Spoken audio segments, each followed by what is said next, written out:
دل سخت ہو چکا ہے، اور بازار میں سب سے پہلے جائے گا اور سب سے لاسٹ میں نکلے گا. بازار اس کے دل لگنے کی جگہ ہے، اس کے وہاں پر تفریح کی جگہ ہے. اور مومن کی علامت یہ فرمایا کہ مومن مسجد میں جلدی آتا ہے اور دیر سے جاتا ہے، اس کا دل لگا رہتا ہے. اور مومن بازار میں لوگوں کے شروعات میں نہیں، اپنی ضرورت کے مطابق گیا اور نکل آیا. اور فرماتے ہیں میرے آقا صلی اللہ علیہ وسلم، روئے زمین پر سب سے اچھی جگہوں میں سے کوئی جگہ ہے تو اللہ کا گھر ہے، مسجد ہے. اور سب سے بری جگہوں کے متعلق فرمایا وہ بازار ہے. اب یہاں پر دلوں کے متعلق میں عرض کر رہا ہوں کہ کس کا دل کس پوزیشن میں ہے، اسے آج خود آزما لینا چاہیے. دوسری علامت، امام غزالی فرماتے ہیں قرآن پاک کھولے گا وہ صفحہ 2 صفحہ سے زیادہ پڑھ نہیں پائے، بند کرنے کا دل کرے. یہ تو چھوڑو اٹھانے کے بعد پڑھنے نہ پڑھنے کی بات ہے، کچھ تو چھونا بھی نہیں چاہتے، اٹھاتے ہی نہیں. سال پورا ہو گیا تو قرآن پکڑتے نہیں، تو پھر دل کی کیفیت کیا ہو چکی ہوگی، دل کیسا مریض ہوگا. بعض لوگ ہم سے یہ کہتے بھی تھے کہ حضرت پڑھنا تو آتا نہیں، کیا کریں گے قرآن. کہا اٹھانا تو آتا ہے. میں نے ان سے پوچھا قرآن اٹھانا تو آتا ہے، جب قسم کھانے کی بات ہوتی ہے تو کیسے قرآن اٹھا لیتے ہو، سر پہ رکھ لیتے ہو. اسی طرح سے قرآن کو ہی اٹھا کر کے سینے سے لگا کر اللہ کی بارگاہ میں دعا کرو کہ مولا میرے دل کے دروازے کھول دے. اور قرآن کوئی سخت چیز نہیں ہے، اللہ وعدہ فرما رہا ہے ہم نے قرآن یاد کرنے کے لیے آسان بنایا ہے. کوئی یاد کرنے والا، وہ خود قرآن تمہارے دل میں اتر جائے گا. کوشش کرو. دل کی بیماری کی 2 علامتیں میں نے بتایا. اگر بیمار دل ہے تو زیادہ یہاں بیٹھ نہیں سکتا اور زیادہ دیر قرآن پڑھ نہیں پاتا. تیسری بات فرماتے ہیں کہ تیسری علامت یہ ہے کہ ہمارا دل اگر سخت ہو چکا ہے تو جیب میں پیسے ہوں گے لیکن کوئی مانگ رہا ہوگا اللہ کے نام پر، دینے کی طبیعت نہیں کرتی، دینے کی طبیعت نہیں کرتی. اور یہ چیز ہاتھ اٹھانے کو تمہارا دل نہیں کرتا تو سمجھ جاؤ کہ دل بیمار ہے. اور دل کی بیماری لے کر کے اگر کوئی رجب میں سوچتا ہے کہ میں بیج بوؤں گا تو کیا فائدے گا، زمین سخت ہے، زمین سخت ہے اور اس پر بارش بھی ہوگی تو کچھ فرق نہیں پڑتا، فصل نہیں آئے گی. دل کو نرم کرو. اور ایک علامت میں بتاؤں، اور ایک علامت کہ دل نرم ہے یا سخت ہے، اس کی ایک علامت یہ بھی، اللہ کا جب ذکر کرے، جنت کا جب ذکر کرے، جہنم کے عذابات کا ذکر کرے، قبر کے معاملات کا ذکر کرے، حشر کے سوالات کا ذکر کرے، تو اس کی آنکھیں ڈبڈبا جائیں اور آنسو نکل آنے لگے. قرآن کی آیتیں سن کر کے اس کا دل ہلنے لگے اور آنسو آ گئے تو سمجھ جاؤ کہ اس کا دل نرم ہے. ابھی اس کا دل بیمار نہیں ہوا، ابھی اس کا دل بیمار نہیں ہوا. لیکن یہاں تو پوزیشن الگ ہے، سچویشن الگ ہے. ہم تو پتہ نہیں کن کن چیزوں میں رو لیتے ہیں، لیکن اللہ کا کلام سنتے ہوئے کسی کے کان پر جوں بھی نہیں رینگتی. لوگ تو گانوں پر تھرکنے والے اور نغموں پر اچھل کود کرنے والے وجد کی بات کرتے ہیں، لیکن اللہ کا کلام پڑھنے پر کوئی کسی کو وجد کیوں نہیں آتا.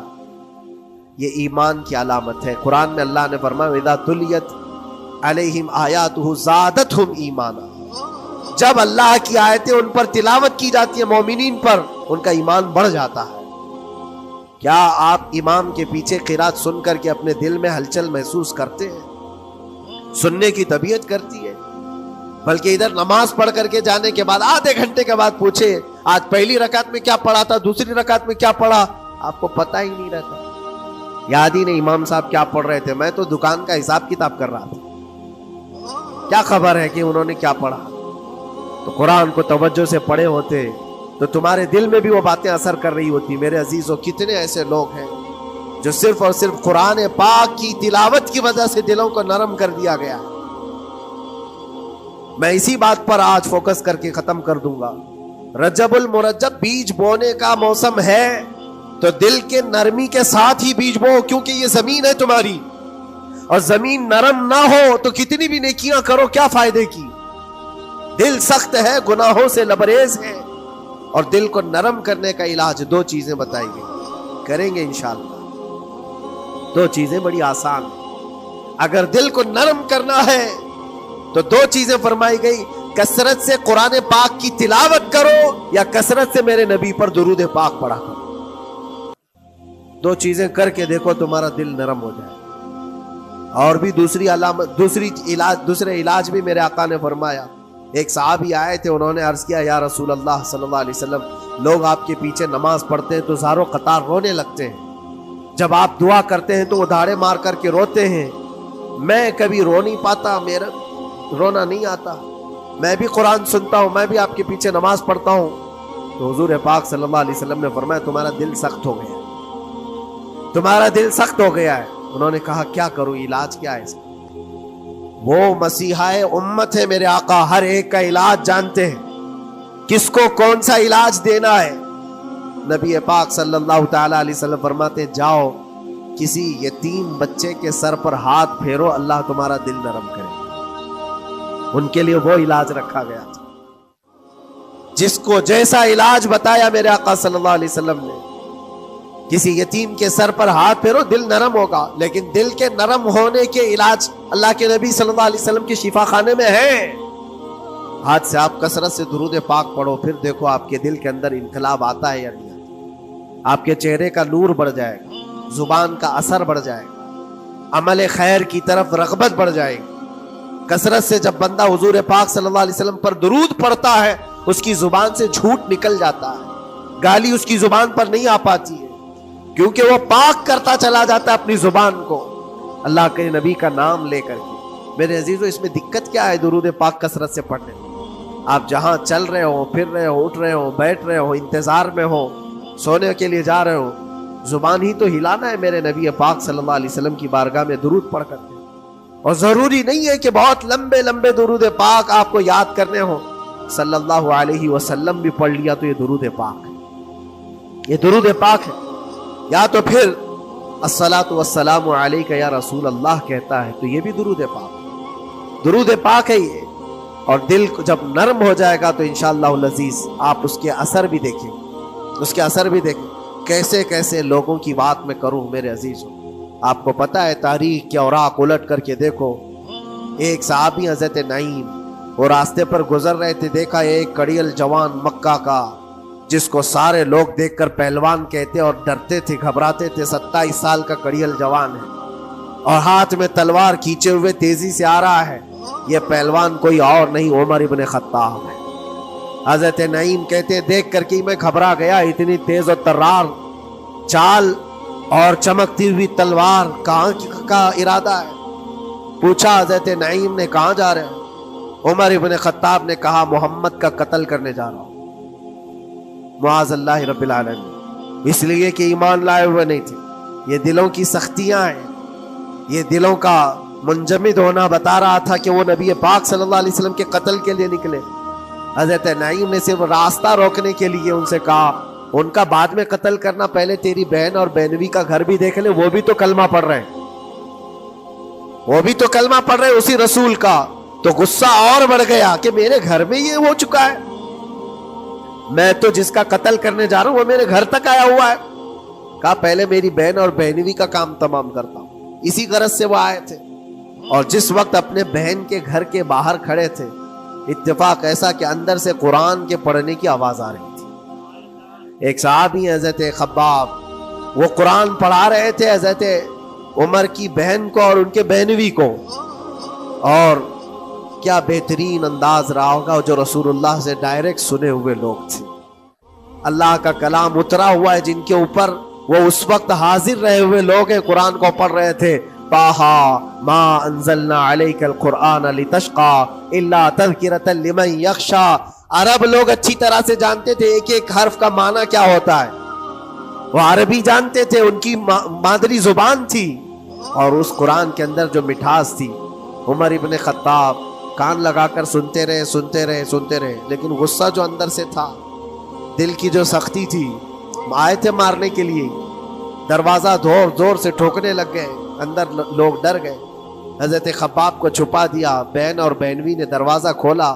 دروازہ کھلتے ہی ان پر حملہ آور ہو گئے. عمر ابن خطاب مارا, اپنے بہنوی کو بہت مارا کہ تم یہ کیا کر رہے ہو, دین بدل چکے ہو, یعنی تم یہاں سے نکل کر کے دوسری جگہ چلے گئے ہو، صحابی ہو گئے ہو، اپنی بہن کو بھی مارا یہاں تک کہ ان کی ناک پھٹ گئی۔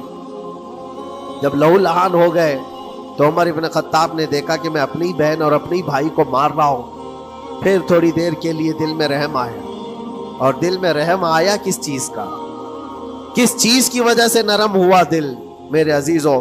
بھائی اپنے بہنوئی کی اور اپنی بہن کی پٹائی کو دیکھ کر کے نہیں، ان کو دیکھا تھوڑی دیر کے بعد اور کہا چلو چھوڑو جانے دو، جو ہوا سو ہوا، لیکن جو تم لوگ پڑھ رہے تھے میرے آنے کے وقت مجھے دوبارہ پھر سے سنا تھا۔ وہ کیا کلام تھا، وہ کون سا کلام تھا؟ اتنا سننا تھا کہ بہن نے محسوس کر لیا کہ دل کی نرمی کا دروازہ کھل چکا۔ یہ قرآن ہے جس نے دلوں کے دروازے کھولے ہیں، مکہ والوں کے قرآن ہے، دل کی نرمی کی طرف دروازہ کھل چکا ہے۔ تو عمر ابن خطاب سے کہا کہ تم غسل کر لو، تم پاک ہو جاؤ، ہم قرآن تمہیں سناتے ہیں۔ اور انہیں پاک کیا گیا تو حضرت خباب جلدی سے باہر آئے، کہا میں سناتا ہوں۔ حضرت عمر کو جب یہ آیتیں سنائی گئی جھوم کر کے سننے لگے۔ قرآن کی وہ آیتیں 16 یا 17 آیتیں ہی سن پائے تھے کہ ان کے جسم کے اندر راشا طاری ہوا، کپ کپی آئی۔ کہا کہ چلو محمد کے پاس صلی اللہ تعالی علیہ وسلم، مجھے لے کر کے چلو، میں ان سے بات کرنا چاہتا ہوں۔ میرے عزیزو، بھائی اور بہنوی اور بہن لے کر کے چلے، اور اس وقت حالات سخت تھے مکہ کے۔ حضور پاک صلی اللہ تعالی علیہ وسلم کے پاس 39 صحابہ تھے جو ایمان لائے ہوئے، اور پہرے داری میں امیر حمزہ کھڑے رہتے تھے کہ کوئی آئے گا تو میں اس کی برابر خبرگیری کروں گا۔ عمر ابن خطاب کو تلوار لٹکاتے ہوئے آتے دیکھا تو صحابہ گھبرا گئے، مکہ کا بڑا پہلوان ہے، اس کو بھڑکا کر کے لوگوں نے بھیج دیا ہوگا، اب کیا ہوگا؟ یہ پٹائی بہت بری طرح سے سب کی کرے گا، غریب صحابہ ہے، اور حضور پر ہاتھ نہ اٹھا دے۔ سب ڈرنے لگے۔ حضور پاک صلی اللہ علیہ وسلم سے آ کر کہنے لگے کہ یا رسول اللہ صلی اللہ علیہ وسلم، عمر آ رہا ہے اور ہاتھ میں تلوار ہے۔ اللہ کے نبی صلی اللہ علیہ وسلم نے فرمایا وہ میری گردن نہیں، اپنی گردن دینے آ رہا ہے۔ وہ میری گردن لینے نہیں، اپنی گردن دینے آ رہا ہے۔ وہ مخبر صادق صلی اللہ علیہ وسلم جانتے ہیں کون میرا غلام ہے اور کون منافق ہے۔ عمر ابن خطاب آئے تو حضور نے فرمایا راستہ دے دو۔ آتے ہی انہوں نے تلوار زمین پر پھینک دی۔ چہرے جمال جہاں آرا کو دیکھا۔ حضور پاک صلی اللہ تعالی علیہ وسلم سے پوچھا، پھر وہ آیتیں سنائے۔ اب سوچو میرے عزیزو، صحابی سے سننا، یہاں تو ہم قاری قرآن سے سنتے ہیں قرآن کی آیتیں، 1400 سال کے بعد آج بھی قرآن کا وہ اثر لگتا ہے دل کے اوپر۔ یہ ان سے جو 1400 سال کے بعد جس قاری قرآن سے سنا وہ تو صحابہ سے سنے، اور صحابہ سے بڑھ کر کے اللہ کے نبی سے جو قرآن سنا ہو، خود نبی پاک کی زبان اقدس سے۔ اور جب اللہ کے نبی صلی اللہ تعالی علیہ وسلم نے آیتیں تلاوت کی، عمر ابن خطاب کی آنکھوں سے آنسو شروع ہو گئے، زارو قطار رونے لگے، اور پھر پکار کر کہا اشہد ان لا الہ الا اللہ واشہد انک رسول اللہ، میں گواہی دیتا ہوں کہ اللہ کے سوا کوئی معبود نہیں، اور میں گواہی دیتا ہوں کہ آپ اللہ کے رسول ہیں۔ میرے عزیزو، عمر ابن خطاب رضی اللہ تعالیٰ عنہ کو اس طرف لانے والا، دل کو نرم کرنے والا، یہ قرآن پاک اللہ کا کلام ہی تھا۔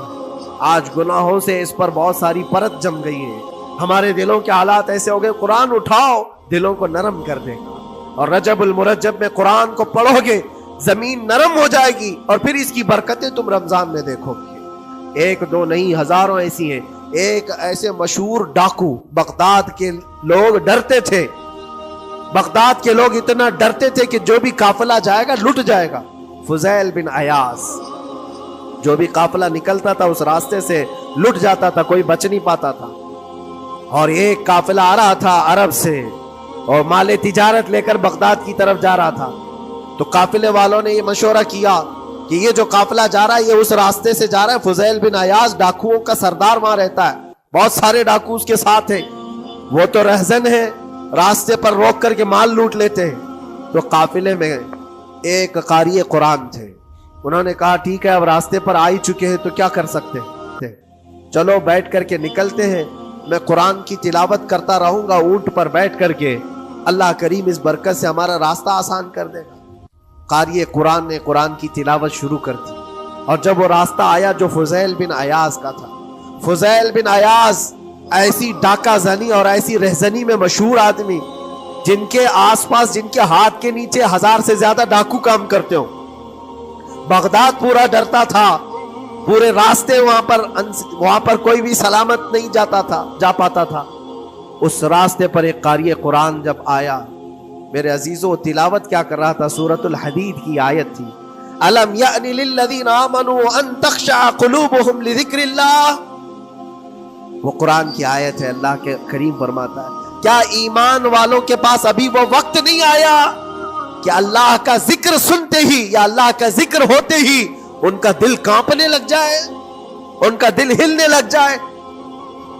فضیل بن عیاض کے کانوں میں یہ آیت پڑھ رہی تھی. قاری قرآن بار بار اس آیت کو پڑھ رہا. کیا وہ وقت ابھی ایمان والوں کے پاس نہیں آیا کہ وہ اللہ کے ذکر سے دہل جائیں؟ اتنا اثر کر گئی آیت، اتنا اثر کر گئی. فضیل بن عیاض نے ہتھیار پورے پھینک دیے اور چیخ چیخ کر کے کہنے لگا آن لنا ربنا، آن لنا ربنا، اے میرے رب وہ وقت آ چکا ہے، اے میرے رب وہ وقت آ چکا ہے. سارے ڈاکوؤں سے کہا سجدہ ریز ہو جاؤ، اس لیے کہ اللہ کا کلام ہمیں بلا رہا ہے.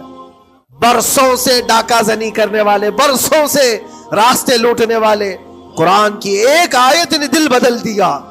دل کے ایسا انقلاب آیا، سب کچھ چھوڑ دیا اور اس کے بعد نکلے. اللہ اکبر. جانتے ہو فضیل بن عیاض کون ہے؟ فضیل بن عیاض وہ ہیں جن کا نام لیتی سرکار غوث پاک بھی ادب کیا کرتے تھے. فضیل بن عیاض اللہ تبارک و تعالیٰ نے ولایت کا وہ مقام عطا کر دیا. بڑے بڑے اولیاء کرام ان کے پاس آنے لگے. اپنے زمانہ جوانی کا زمانہ ڈاکہ زنی میں گزرا تھا، لیکن جب پھر وقت آیا توبہ کا اور دل کے بدلنے کا تو اللہ نے وہ مقام دیا، وہ مقام دیا. تاریخ میں آج بھی موجود ہے کئی سلسلے ایسے، سلسلے چشتیہ میں، اور کئی سلسلے ایسے جو فضیل بن عیاض سے ہو کر حضور پاک تک پہنچتے. فضیل بن عیاض ان کا نام ہے. اسی لیے میں کہتا ہوں میرے عزیزو، قرآن پاک یہ دلوں کو نرم کرنے کا سب سے بڑا علاج ہے. زمین کو نرم کر دو اور اس کے بعد پھر بیج بو. دیکھو اسی لیے اقبال نے کہا تھا ذرا نم ہو تو بڑی زرخیز ہے یہ مٹی ساقی. یعنی یہ زمین تھوڑی سی نرم ہو جائے تو اس میں تو سونا چاندی یہ اگل سکتی ہے. تمہارے پاس ایمان کی دولت ہے، اللہ کریم کی ذات پر یقین ہے، حضور پاک صلی اللہ تعالی علیہ وسلم کی محبت ہے، سب چیزیں تمہارے پاس ہے. تھوڑا دل کو نرم کرنے کی ضرورت ہے. گناہوں سے باز آ جاؤ، اللہ کریم کی بارگاہ میں گڑ گڑاؤ اور قرآن پاک اٹھا لو ایک مرتبہ. اور پڑھ نہیں پاتے تو انگلیاں تو پھیرو. قرآن پر دیکھنا بھی تو عبادت ہے، اس پر نظر جمانا بھی عبادت ہے. اللہ کا کلام سمجھ کر کے تم نے اٹھایا ہے تو جانتے ہو قرآن عظیم کل قیامت کے دن جس کی شفاعت کے لیے کھڑا ہو گیا، میرے آقا فرماتے پھر اس کو جہنم میں کوئی چیز نہیں لے جا سکے. جس کو قرآن اور رمضان سفارش کر دے پھر اس کو جہنم میں دوسری کوئی چیز نہیں لے جائے گی. اور جس کے خلاف کھڑے ہو گئے پھر اس کو جنت میں کوئی چیز نہیں لے جائے گی. اس لیے میرے عزیزو اپنے دلوں کی نرمی کا یہ وقت ہے رجب المرجب، اور سب سے بہترین موقع ہے، عبادتوں کا موسم ہے. اور ساتھ ساتھ میں یہ بھی کہوں گا کہ اب ہم رجب المرجب کے ابتدائی دنوں میں ہیں، اور سنیوں کے لیے ایک بہت بڑی بات ہے کہ سرکار غریب نواز کی چھٹی بھی اسی میں موجود ہے، جو دلوں کو نرم کرنے کے لیے ہی تو آئے تھے. ہندوستان جو تشریف لائے تھے کس کام کے لیے آئے تھے؟ انہوں نے اپنے ذکر کی مجلسوں سے، اپنے واعظ و نصیحت سے ہزاروں کے دلوں کو نرم کیا ہے. آج بھی سرکار غریب نواز کے نام پر لوگوں کا دل نرم ہو جاتا ہے. اچھے اچھوں کو دیکھا ہے دل نرم ہو جاتا ہے. کیوں؟ وہ ایسے بزرگ تھے جنہوں نے اپنے تصوف کی تعلیمات سے کڑک اور سخت دلوں کو نرم کیا ہے. اللہ کریم نے ان کو ہمارے پاس جو بھیجا وہ عطا رسول بن کر کے آئے. آج سرکار غریب نواز رضی اللہ تعالیٰ عنہ کے وسیلے سے میں اللہ کی بارگاہ میں دعا کروں گا، مولا اس رجب المرجب کی برکت سے اور غریب نواز کی وسیلے سے ہم سب کے دلوں کو نرم فرما دے. ہم سب کو یہ موسم رجب المرجب کا بیج بونے کا، بہترین نیکیاں کرنے کی توفیق عطا فرما. ہمارے قدموں کو خیرات کی طرف بڑھا دے. ہم سب کو شر و فساد سے محفوظ فرما. حرام کاریوں سے ہمارے ہر عضو کی حفاظت فرما.